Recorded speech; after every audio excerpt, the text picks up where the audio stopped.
Hi నమస్తే welcome to red TV. నేను ప్రత్యూష. ప్రస్తుతం మనతో పాటు సీనియర్ జర్నలిస్ట్ భరద్వాజ్ గారు మనతో ఉన్నారు. సార్ తో మాట్లాడి మన నిమిషాలు తెలుసుకుందాం. నమస్తే సార్. నమస్తే. సార్ ఇప్పుడు సోషల్ మీడియాలో బాగా వైరల్ అవుతున్న వార్త ఏంటంటే పవర్ స్టార్ పవన్ కళ్యాణ్ గారు సినిమాలకి రాజీనామా చేస్తారు. ఆయన ఓడిపోయిన చోటే మళ్ళీ ఆయన కెరియర్ స్టార్ట్ చేయాలని చెప్పేసి ఒక వ్యూహం పండుతున్నారు. దాదాపు 15,000 మంది కార్యకర్తలతో ఒక మీటింగ్ అరేంజ్ చేస్తున్నారు విశాఖపట్నంలో అంటూ కూడా వార్తలు వస్తున్నాయి.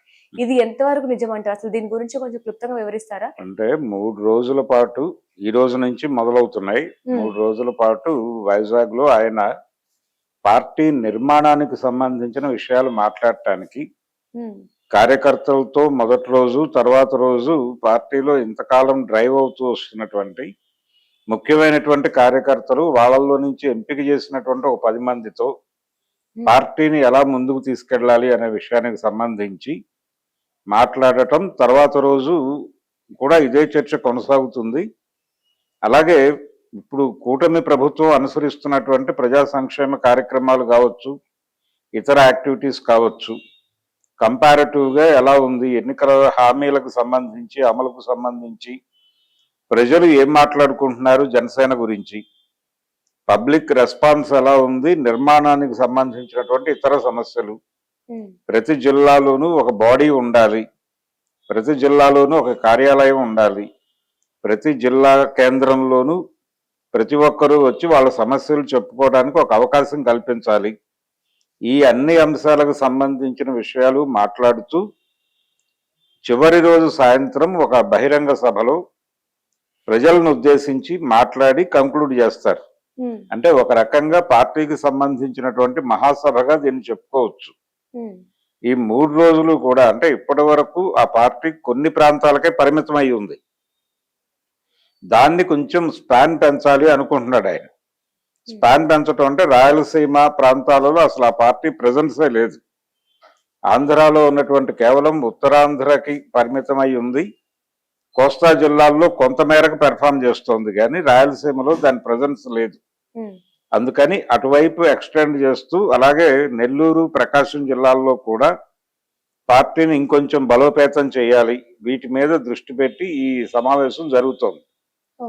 ఈ సమావేశాలు కేవలం జనసేన పార్టీని బలోపేతం చేసుకోవటానికి, అంతర్గత సమస్యల్ని మాట్లాడటంతో పాటు పబ్లిక్ ఏమనుకుంటోంది పార్టీ గురించి, ప్రభుత్వంలో ఆ పార్టీ నిర్వహిస్తున్నటువంటి పాత్ర గురించి, పర్టికులర్ గా పవన్ కళ్యాణ్ గురించి ప్రపంచం ఏం మాట్లాడుకుంటోంది, ఎలా ఫీల్ అవుతోంది, ఎలా మార్చుకోవాల్సినటువంటి వ్యవహారాలు ఏమున్నాయి, ఈ సమీక్ష కూడా మాట్లాడతారు వాళ్ళు. ఈ అంశాలన్నీ ముడివేసి ఈ 3 రోజుల పాటు ఒక అంతర్మథనం జరుపుకుని రాజకీయంగా ఎలా ముందుకెళ్ళాలి అనే దానికి సంబంధించిన ఒక మార్గనిర్దేశం చేయటం కోసం, తనని తాను ఛార్జ్ చేసుకోవడం కోసం, తన అవగాహనలో ఏవైనా పొరపాట్లుంటే సరి చేసుకోవడం కోసం కార్యకర్తలతోనూ అలాగే నాయకులతోనూ ఆయన సమావేశం అవుతున్నాడు సూక్ష్మంగా.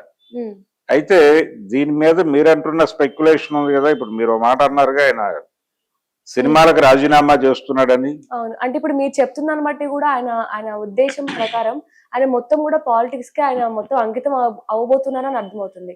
సో అలా అవ్వాలంటే ఆయన సినిమాల్లోకి గుడ్ బై చెప్పాల్సి ఉంటుందని నాకు కూడా అనిపిస్తుంది. మరి ఇందులో ఎంతవరకు నిజం ఉందంటారు? అంటే సినిమాలకి గుడ్ బై చెప్పాల్సినటువంటి అవసరం ఉంది అని అనుకోనక్కర్లేదు. ఎందుకంటే 89 ఎన్నికల్లో 1989లో జరిగినటువంటి అసెంబ్లీ ఎన్నికల్లో తెలుగుదేశం పార్టీ ఓడిపోయింది. అంతకుముందు 2 ఎన్నికల్లో గెలిచి 3వ ఎన్నికలో ఓడిపోయింది ఆ పార్టీ. ఓడిపోయినప్పుడు పార్టీని తిరిగి అధికారంలోకి తీసుకురావటం అనే ఒక కార్యక్రమం పార్టీ అధ్యక్షుడిగా ఎన్టీ రామారావు గారి మీద ఉండింది. అయితే ఆయన ఏం చెప్పాడంటే, ప్రజలు వాళ్ళ సమస్యల మీద రోడ్డు మీదకి వచ్చినప్పుడు మనం వారికి అండగా నిలబడదాం, మిగిలిన సమయంలో ఎవరి పనులు చేసుకోండి అని చెప్పి ఆయన ఆ టైంలో 3 సినిమాల్లో నటించాడు. ఆయన 94లో తిరిగి మళ్ళీ ముఖ్యమంత్రి అయ్యాడు. ఆయన ఈ 5 సంవత్సరాల్లో 3 సినిమాలు నటించాడు. ఆయన సామ్రాట్ అశోక నటించాడు, కవి సార్వభౌమ శ్రీనాథ కవి సార్వభౌమ చేశాడు, మేజర్ చంద్రకాంత్ అనే సినిమా చేశాడు. 3 సినిమాలు నటించాడు ఆయన ఆ 5 ఏళ్లలో. ఏది పార్టీ అధ్యక్షుడిగా ఉంటూ తిరిగి అధికారంలోకి రావడానికి వ్యూహరచన చేస్తూ ఇన్ని కార్యక్రమాలు చేస్తూ 3 సినిమాల్లో నటించాడు. కాబట్టి ఆ వెసులుబాటు ఉంటుంది. ఆ వెసులుబాటు ఉండాలంటే నిర్మాణం బాగుండాలి. తను ఒక పిలుపునిస్తే అందుకుని అందిపుచ్చుకుని ముందుకు నడిపేటువంటి ఒక మెకానిజం ఉండాలి. ఆ నిర్మాణం జనసేనకి లేదు అనేటువంటి ఒక విమర్శ ఉంది. దాన్ని సెటరైట్ చేసుకోవటానికి ఈ 3 రోజుల సమావేశాలు పెట్టుకున్నాడు ఆయన. అది సెటరైట్ అయిపోతే ఒకసారి తను ఒక చోట కూర్చుని ఒక మాట చెప్తే దాన్ని అమలు చేసేటువంటి యంత్రాంగం ప్రిపేర్ అయిపోతే, నెట్వర్క్ రెడీగా ఉంటే తను సినిమాలు చేసుకోవడానికి వెసులుబాటు దొరుకుతుంది. కాబట్టి ఆయన ఏదో పార్టీని నిర్మాణం వైపు దృష్టి పెట్టి పూర్తి స్థాయి రాజకీయ నాయకుడిగా మారిపోతున్నాడని చెప్పినప్పటికీ పూర్తి స్థాయి రాజకీయాల్లో ఉన్న వాళ్ళు కూడా సినిమాలు చేయొచ్చు. దానికి సంబంధించి ఆల్రెడీ ముఖ్యమంత్రిగా ఉండగానే ఆయన సినిమా చేశాడు. రామారావు గారు బ్రహ్మర్షి విశ్వామిత్ర అనే సినిమా ఆయన ముఖ్యమంత్రిగా ఉండగా చేశాడు. ఆయనే డైరెక్టర్ ఆ సినిమాకి, ఆయనే ప్రొడ్యూసరు, ఆయనే డైరెక్టరు, ఆయనే ముఖ్యమంత్రి, నేషనల్ ఫ్రంట్ చైర్మన్, ఇన్ని పదవుల్లో ఉండి సినిమా చేశాడు ఆయన హాయిగా. రోజు ఆయన ఆ గెటప్ లోనే ఫైల్స్ మీద సంతకాలు పెట్టేవాడు. అక్కడికే జాతీయ నాయకులు విపి సింగ్ లాంటి వాళ్ళందరూ ఆ సెట్స్కి వెళ్ళి మాట్లాడేవాళ్ళు ఆయనతో. ఆయన అక్కడ మేనకతో సీన్ నటించి వచ్చి విపి సింగ్ గారితో రాజకీయాలు మాట్లాడి మళ్ళీ వెళ్ళేవాడు. కాబట్టి అది అంటే ప్లాన్ చేసుకుంటే ప్రాపర్ గా సినిమాలు వదులుకోవాల్సిన అవసరం ఏం లేదు ఆయన. ఓకే సార్, ఇప్పుడు మీరు ఏదైతే చెప్తున్నారు అంటే ఎన్టీ రామారావు గారు లాగా అంటే అటు పాలిటిక్స్ చూసుకోవచ్చు, సినిమాస్ చూసుకోవచ్చు, సేమ్ పవన్ కళ్యాణ్ గారు చేసుకోవచ్చు అని చెప్తున్నారు. కానీ నేను అడగాలనుకుంటుంది ఏంటంటే అలా పవన్ కళ్యాణ్ గారు మేనేజ్ చేయగలుగుతారు అని మీకు అనిపిస్తుందా? అంటే రెండు అంటే సినిమాలు మానేస్తాను అని ఆయన అధికారికంగా చెప్పలేదు. ఎందుకు చెప్పలేదు అంటే నేను ప్రజాసేవా రంగంలో ఉన్నాను, నాకు ప్రధాన ఆదాయ మార్గం సినిమాలే అని చెప్పాడు ఆయన. నాకు వేరే ఆదాయ మార్గం లేదు, సినిమాల నుంచి వచ్చే ఆదాయమే. రాజకీయాల్లో వచ్చే ఆదాయాలను వాళ్ళు చెప్పుకోరు. పవన్ కళ్యాణ్ రాజకీయాల్లో బీభత్సంగా సంపాదిస్తున్నాడు అనే మాట ఓపెన్ గా మాట్లాడటానికి ఇబ్బంది ఉంటుంది. మాట్లాడవచ్చు, తప్పేం లేదు. రాజకీయం వ్యాపారంగా మారిపోయింది. రాజకీయ వ్యాపారం చేయడానికే పవన్ కళ్యాణ్ గారు పార్టీ పెట్టాడు అనేది నా పర్సనల్ ఒపీనియన్. కానీ ఆ మాట పవన్ కళ్యాణ్ గారు అండు. ఆయనే కాదు, చంద్రబాబు గారు కూడా అండు. 931 కోట్లు ఉన్నాయి ఆయనకి అని ఈ మధ్య ఒక లెక్క బయటకు వచ్చింది చంద్రబాబు గారికి. ఇవన్నీ ఎక్కడి నుంచి వచ్చాయంటే నాకేం తెలుసు, మా మిసెస్ కి ఒక హెరిటేజ్ అనేటువంటి ఒక ఆర్గనైజేషన్ ఉంది, దాని నుంచి వచ్చిన లాభాలని చెప్తాడు ఆయన. నేను ప్రజాసేవా రంగంలో దాని నుంచి ఏదైనా తీసుకొచ్చి ఖర్చు పెట్టాను తప్ప నాకేం తెలియదని అమాయకత్వం నటిస్తారు రాజకీయ నాయకులు. అలాగే పవన్ కళ్యాణ్ కూడా రోజు ఇదే చెప్తాడు. ఏది, నాకు నా ఇల్లు గడుపుకోవడానికి, నా పార్టీని నడపడానికి నాకు కావలసిన డబ్బులు సినిమా రంగం నుంచే తెచ్చుకుంటున్నాను, నేను సినిమా ఒక్కటే నా ఆదాయ మార్గము అని పదే పదే చెప్పాడు ఆయన. ఇప్పుడు సినిమాలు మానేస్తే పార్టీ ఏమైపోవాలి, ఆయన కుటుంబం ఏమైపోవాలి? కాబట్టి సినిమాలు మానేయటం అనేది చేయడు ఆయన. ఇది ఎవరు స్పెక్యులేట్ చేస్తున్నారు అంటే వాంటెడ్ గా ఈయన పార్టీ నిర్మాణం మీద శ్రద్ధ పెట్టాడు, ఈ శ్రద్ధ పెట్టడం వలన తెలుగుదేశం పార్టీకి థ్రెట్ గా మారబోతోంది జనసేన, వచ్చే ఎన్నికల్లో ఈక్వేషన్స్ మారబోతున్నాయని ఒక ప్రచారం జరుగుతోంది. ఆ ఈక్వేషన్స్ మారటంలో భారతీయ జనతా పార్టీ జనసేనని ముందుకు నడిపించి తను వెనకాలుండి ఒక వ్యూహ రచన ఏదో చేస్తోంది అని కొంతమందిలో అభిప్రాయం ఉంది. ఈ అభిప్రాయం ఎందుకుంది అంటే చంద్రబాబు నాయుడు గారి ప్రమాణ స్వీకారం సందర్భంగా నరేంద్ర మోడీ గారి చిరంజీవిని పవన్ కళ్యాణ్ ని పక్కకు తీసుకెళ్లి ఇద్దరు చేతులు పైకెత్తి జనాలకు అభివాదం చేశాడు ఆయన. కాబట్టి భవిష్యత్తు రాబోయే ఎన్నికల్లో నేను చిరంజీవిని పవన్ కళ్యాణ్ ని వాడి అటు జగన్మోహన్ రెడ్డికి ఇటు చంద్రబాబుకి చెక్ పెట్టేసి కొత్త పార్టీని పవర్లో తీసుకురాగలను అని ప్రపంచానికి చెప్పకనే చెప్పాడు నరేంద్ర మోడీ అని చాలా మంది వ్యాఖ్యానాలు చేశారు, నాతో సహా.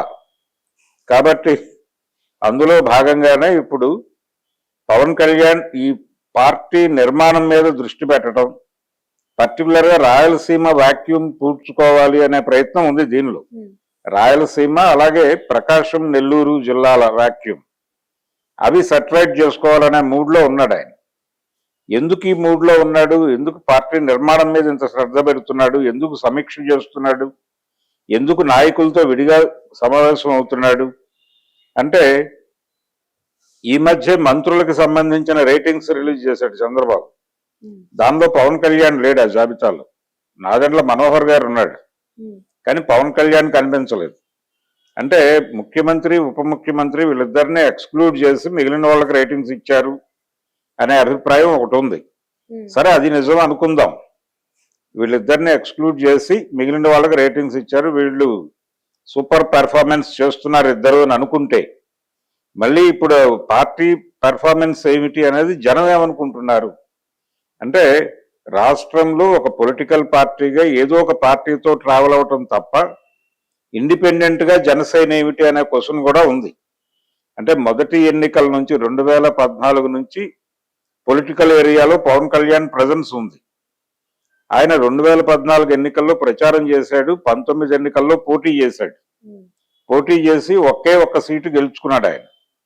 ఆ ఒక్క సీటు కూడా గోదావరి జిల్లాలో గెలిచాడు, అది కూడా అటు వైఎస్ఆర్సీపీ గెలిపోయింది.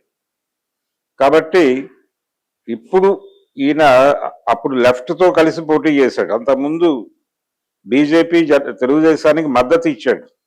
2014 ఎన్నికల్లో బీజేపీ తెలుగుదేశంలతో కలిసి పోటీ చేశాడు. ఎప్పుడూ ఎవరితో ఒకరితో కలవటం తప్ప సొంతగా ఈ పార్టీ పెర్ఫార్మెన్స్ ఏమిటి అనే దాని మీద ఎప్పుడూ శ్రద్ధ పెట్టడేమిటి, ఇది ఇలా కలిసి వెళ్ళటమేనా అంటే, మల్టీ స్టారర్ సినిమాలు తప్ప సోలో సినిమాలు చేయలేడా పవన్ కళ్యాణ్ అనేటువంటి ఒక అభిప్రాయం జనాల్లో ఉంది. ఆ అభిప్రాయాన్ని తుంచడం కోసం కూడా నిర్మాణం మీద శ్రద్ధ పెడుతున్నాడు ఆయన. కాబట్టి పార్టీని బలోపేతం చేసుకోవటం అనేది ఆయనకు అవసరం రాజకీయంగా. కానీ సినిమాలు వదిలిపెడితే ఆ సాకు పోతుంది. సాకు అంటే, నేను ఇవన్నీ ఇప్పుడు వైజాగ్ లో జరుగుతున్న మీటింగులు కూడా ఏదో సినిమాలో నేను నటిస్తే ఎవరో ప్రొడ్యూసర్ ఇచ్చిన డబ్బులే అని చెప్తాడు రేపు పొద్దున ఆయన. కాబట్టి ఆయన జీవితం సినిమాలతో లింక్ అయి ఉంది. హెరిటేజ్ అనే దాన్ని అడ్డం పెట్టుకుని చంద్రబాబు నాయుడు గారు ఎలా కథ నడిపిస్తున్నాడు, ఈయన సినిమాలను అడ్డం పెట్టుకుని కథ నడిపిస్తున్నాడు రాజకీయ వ్యాపారాన్ని. అందుకని ఆయన సినిమాలకు రాజీనామా చేస్తాడు అని నేనైతే అనుకోవడం లేదు. ఆయన సీరియస్ గా సినిమాలు చేస్తాడు. 2-3 స్క్రిప్ట్లు ఉన్నాయి ఆయన దగ్గర ఆల్రెడీ. 2-3 డైరెక్టర్లు తిరుగుతున్నారు. ఇప్పుడు ఓజీ రిలీజ్ అయిపోతే రేపు సెప్టెంబర్ 25 సినిమా రిలీజ్ అవుతుంది. దానిలో ఎటువంటి అనుమానము లేదు, ఆల్రెడీ కన్ఫర్మేషన్ ఇచ్చేశారు వాళ్ళు. సో ఇప్పుడు ఇంకొక సినిమా ఉస్తాద్ భగత్ సింగ్ ఉంది. అది కాకుండా మైత్రి వాళ్ళకు ఒక సినిమా చేసే మూడ్ లో ఉన్నాడు ఆయన.